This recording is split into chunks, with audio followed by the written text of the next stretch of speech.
Y'all know what? I love being black. And I want to say that plainly, without apology, without defensiveness, without needing permission. I love being black. I love being black not in spite of our history, but because of it. I love the roots. I love the depth. I love the fact that when black people enter into a room, something shifts. Even when we say nothing. I love being black. There's a presence to blackness that cannot be taught or duplicated. It's carried. It's inherited. It's ingrained in us. It's remembered in our bodies. All of us. Black people don't just occupy space. We command it. I love the swag, not the character, not the costume, but the case, the rhythm, the way confidence looks on us even when we're quiet. I love being black.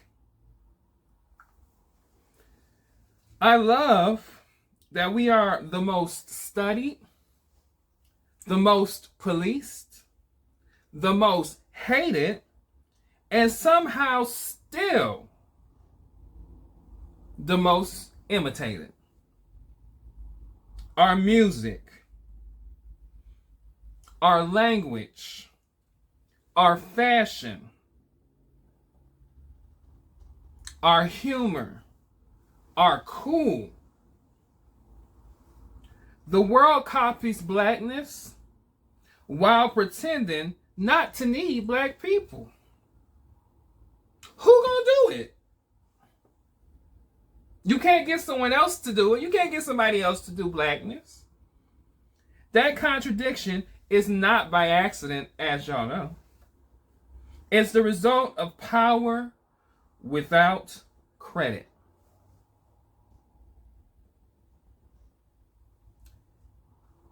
In every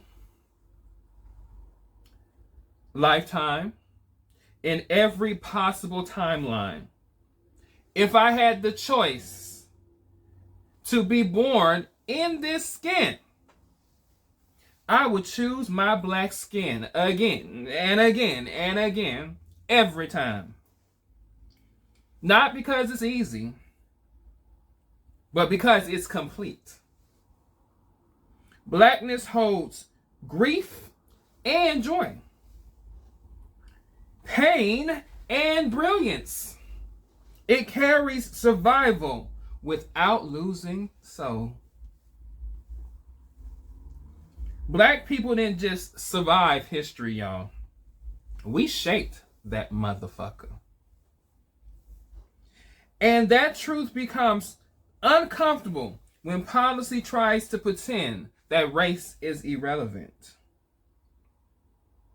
But no matter what they do, no matter what they think, no matter what they try,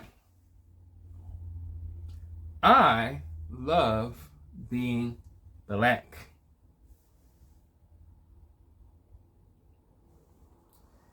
Which brings us to the news.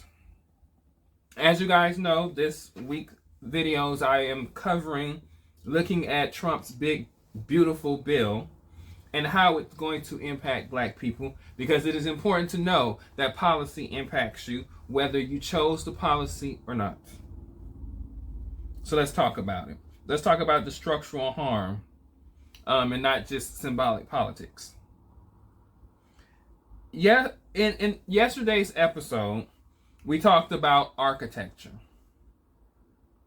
Today, we're going to talk about impact of Trump's big, beautiful bill. Under Donald Trump's big, beautiful bill, the most dangerous effects are not loud. They're actually pretty quiet, pretty subversive. There's administrative harm. This bill actually weakens several things. It weakens government oversight, which protects us against government discrimination. It weakens government enforcement, which enforces things to subvert or to stop or to minimize discrimination against us. And it weakens accountability of those who choose to discriminate.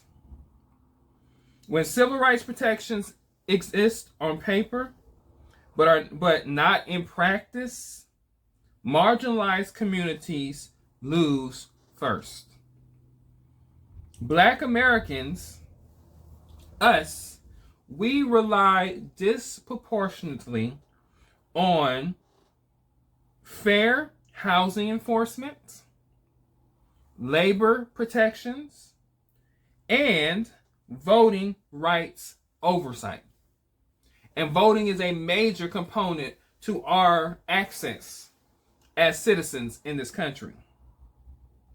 Not because of dependency on any of these things, because we know black people aren't dependent on the system because the system never fully operated in a way for us to depend on.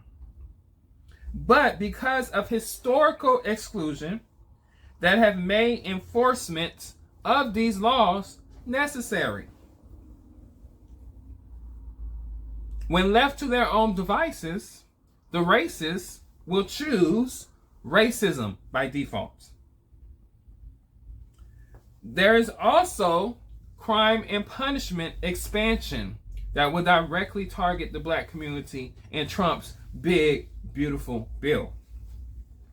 This bill expands policing mechanisms by giving them more power and equipment to police us in our neighborhoods that are already over-policed in comparison to our white counterparts.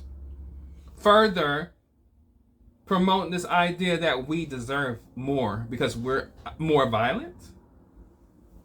This bill also strengthens surveillance. More Big Brother on us. More overseers in our neighborhoods. This bill also increases punitive authority. Longer prison sentences, less prison diversion programs, nothing helping recidivism, people going back and forth into prisons, making it more difficult for somebody to fully be free of the system once out of the system. This matters because black Americans are already over-policed. We are already overcharged with crimes disproportionately, over-exonerated, over-sentenced. Policy doesn't create the bias. What this and neither does this bill. What it does, however, is it amplifies it. It amplifies it.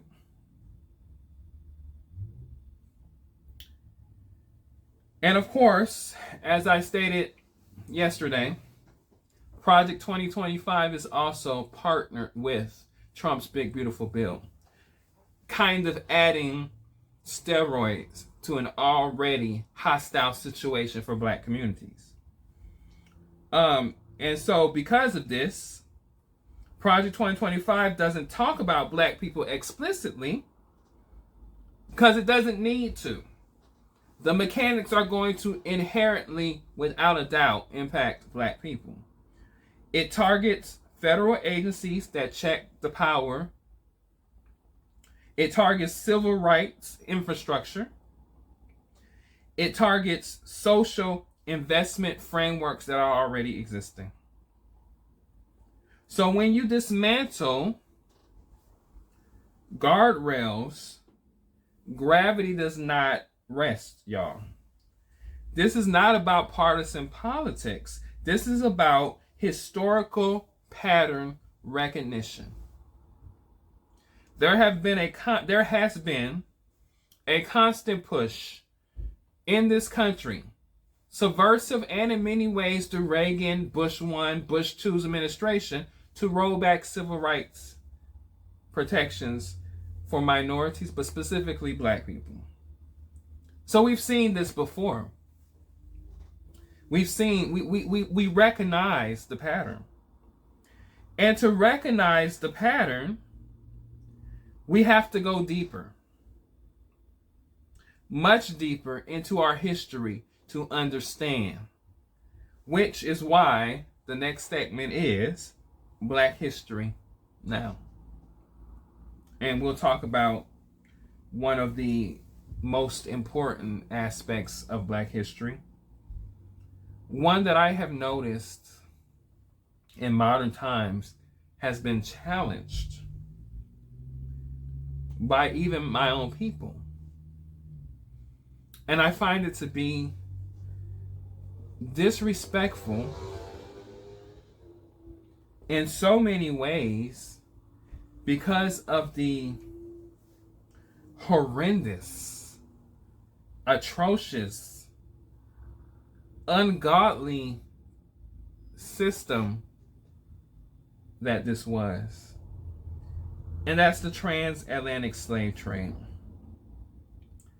The transatlantic slave trade is often taught, rightly so, as a tragedy. And some of us in history and in Black thought and consciousness refer to it as the Black Holocaust. The whole slavery, transatlantic slave trade, and everything. This is actually incomplete when you teach it as just a tragedy. It was not just a crime. It was an economic system, a global supply chain, a world-shaping industry. When people say it didn't exist, it never happened, they're ignoring so much. Bank records, insurance records, ledgers of slave owners, of businesses that own slaves, businesses that spur off of this transatlantic slave trade. Industries created beyond because of this. Between the 15th and the 19th century, the 1400s and the 1800s, over 12.5 million Africans were captured and transported through the transatlantic slave trade. Roughly 2 million of these people died during their capture or during the trip over into the Americas, which we call the Middle Passage. It was horrendous. These people were chained to each other like animals. These people were in disgusting, filthy, dirty, disease-ridden environments under these ships. Not knowing where they were going to go. Not knowing really what was happening fully. Not speaking the languages of even people next to them. This was hell on water. There are many black bodies at the bottom of the Atlantic Ocean. And there's plenty of evidence to support it. Survivors were then distributed across the Americas to build wealth they would never have access to.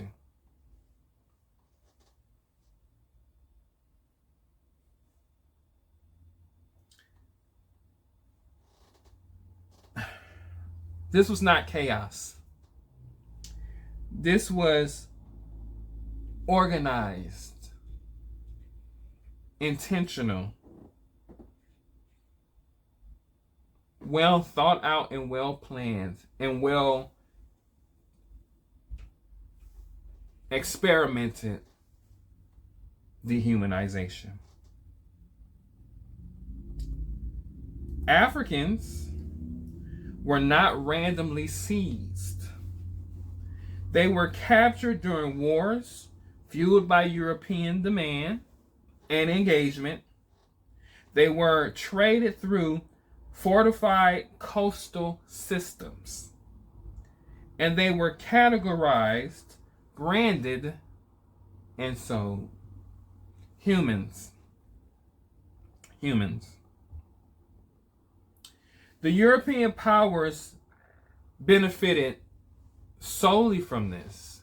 And I think a lot of people fail to realize that, they want to blame the Africans. But the reality of it is once Europe got entry into Africa, they decimated the continent.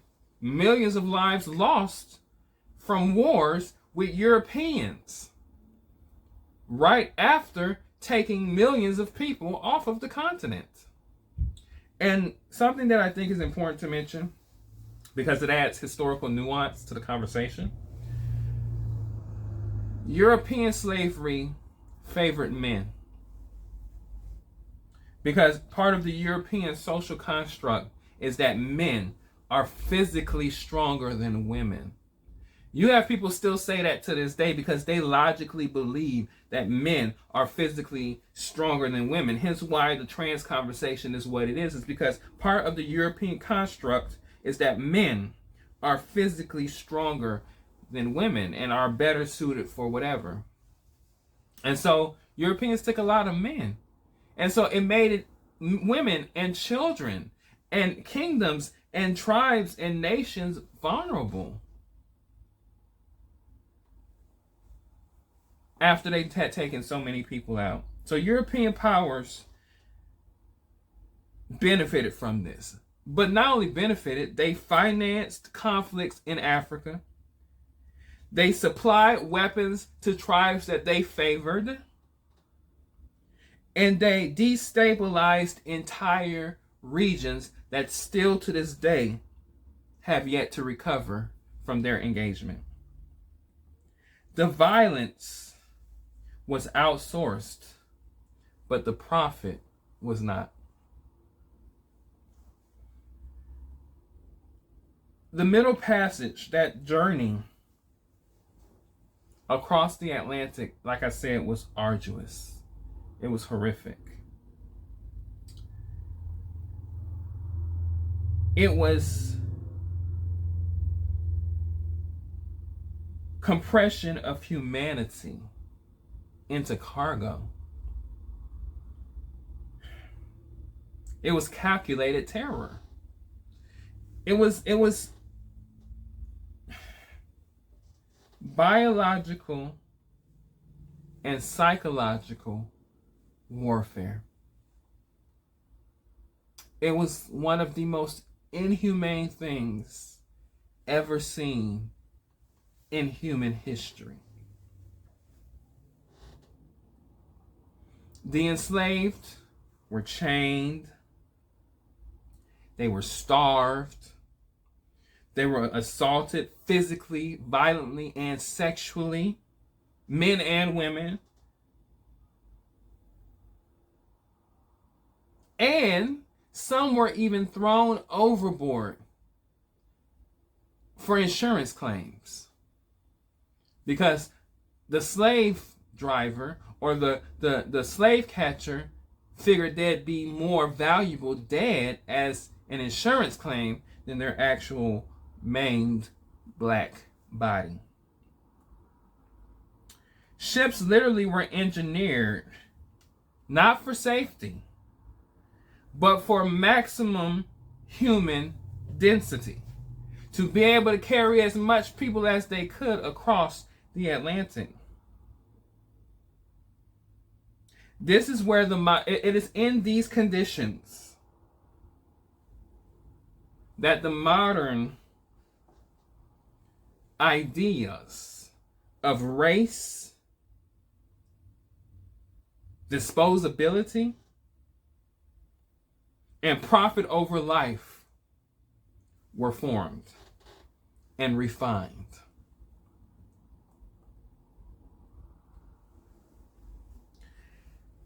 Many times when we see historical dramas and even documentaries, they look at the plantation as a beautiful house, like the White House, which was a plantation a few times. But the plantation was actually a factory. Plantations were not farms. They were labor camps. They were profit machines. They were early corporate enterprises. Before there was Microsoft, there were plantations. And they produced all kinds of products, as you guys know. Sugar, cotton, tobacco. These industries financed banks, founded universities. The University of Virginia, funded by Thomas Jefferson, was through slave money and built by slaves. Built ports and cities. And even launched insurance markets across the country, amongst so much more. Modern capitalism does not exist without enslaved African labor. This is not ideology. This is not putting extras on history. That is accounting. That is historical fact. And Black Americans, we are the centerpiece of what made America, America. Black Americans are not just descendants of enslavement. We are descendants of the most concentrated exploitation in human history.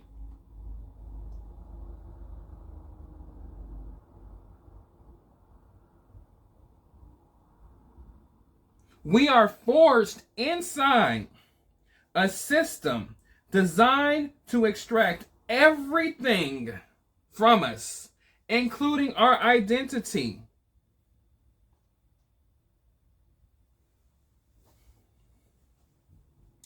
That is why Black culture is so powerful. Because it survived one of the worst experiences, one of the worst things to ever exist on this planet. And humans have done some damn hard things to one another. But only a handful of us can say we are the descendants of those who survived global atrocity.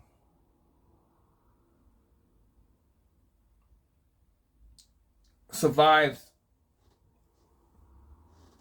our culture being negated or trying to negate it. Our languages being erased. Our religions being attacked, dismantled, dismissed. Our families and lineages and connections broken. This is why all Black people are in America. We're family. Because chances are your cousin might have been a cousin lost to someone else that you married into. We would never know fully.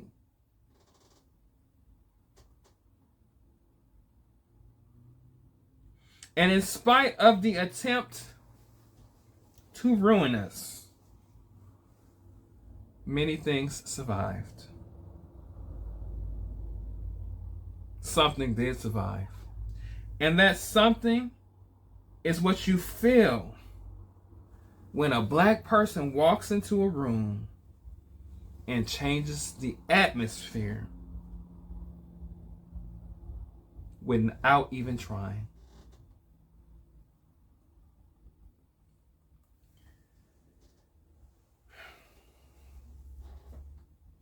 So, when policies like Trump's big, beautiful bill today reduce labor protections, weaken oversight, expand punishments, and centralize the power,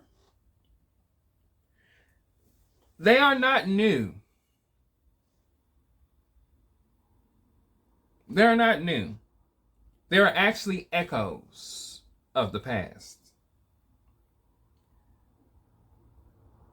The transatlantic slave trade taught the world how to exploit without conscience, how to profit from dehumanization, and how to normalize inequality. And Black Americans have been resisting that consciousness here in this country since the very beginning.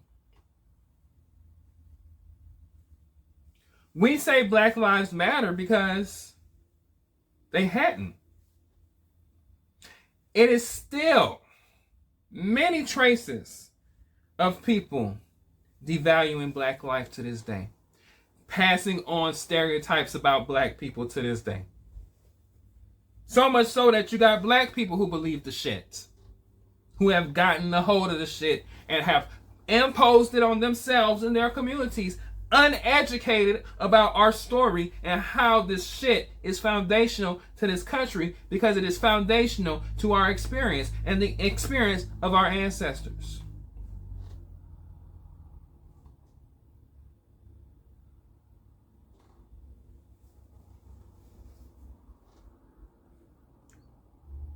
But in spite of it all, in spite of the past, the present, and the unknown of the future, I love being Black. Because Blackness survived what was designed to erase it. Because it carries memory without bitterness. Because it produces beauty without permission. Because it tells the truth even when those around us and the world lies. Black American history is not a footnote in American history. It is its foundation. It is the foundation of America. And until the world learns it honestly, the world will keep repeating it violently over and over and over and over again. Every Black person should take personally what our ancestors went through. Every Black person should be proud to come from that stock of people who were strong enough, fortified enough to survive to get each and every one of us here. We should be proud. Every Black American should be honored to learn and to teach our history, our Black as fuck history. Shout out to Michael Harriot in that book. Wonderful book. And you know what? Every Black American should be damned to allow that shit to happen again. And that's my Black truth. Peace.